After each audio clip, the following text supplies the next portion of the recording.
Ever get that uneasy feeling when you're driving down lonely roads and notice someone's been following the same path as you for what feels too long? Usually you just happen to be taking a route similar to theirs. But what if they have no destination they're reaching? Perhaps it's you they're after. You'll never know until it's too late. In Michigan, there was once a mysterious figure near the town Adams, known as the Vanisher. He only came out of hiding at night, in a dark car usually. The Vanisher hardly ever used the same vehicle twice, whether they were stolen or carjacked from innocent people.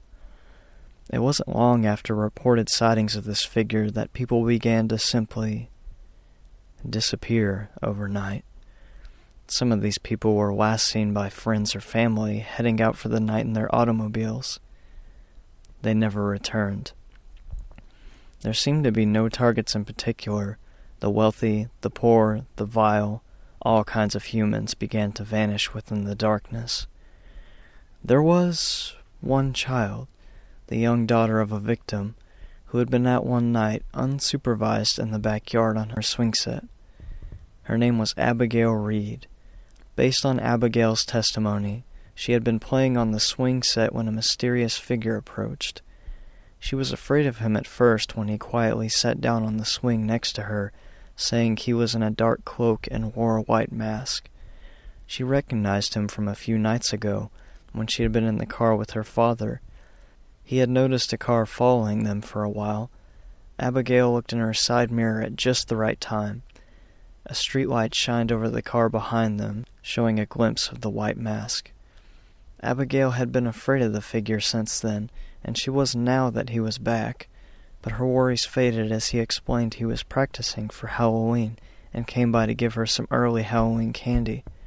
According to her, his voice was gentle, friendly.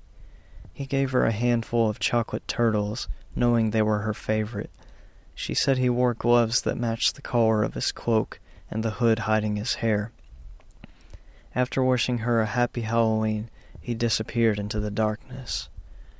One morning, a few months later, Abigail was missing from her bed, and her window was open.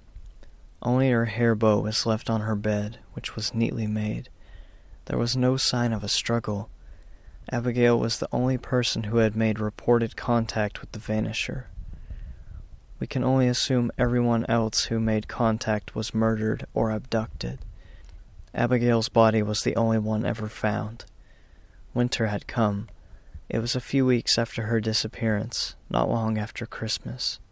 On that cold morning, her mother noticed a draft seemed to be coming from Abigail's room.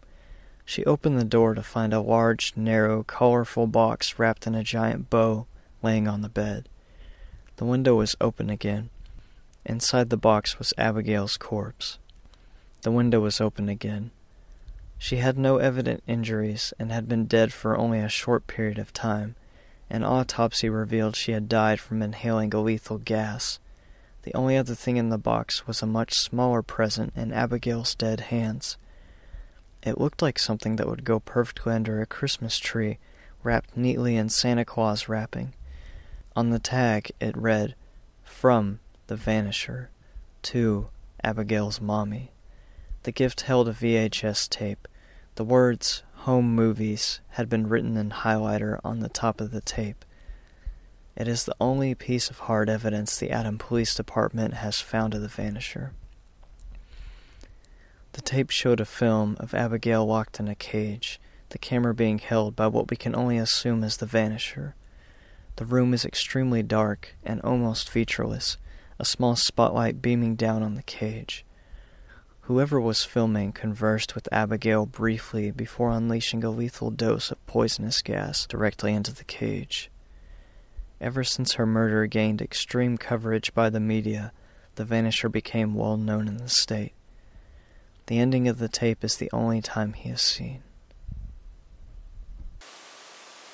I'm sure by now you're thanking me for what I've done, Mommy. And I would like to thank you for leaving Abigail so vulnerable to me, and for turning this into the police, as I'm sure you've done by now. I want the world to know my name, to be able to see what just one different human being is capable of. My kind is always there. We walk amongst your kind every day, whether you realize it or not. We can snap at any given moment. You'll never know until it's too late.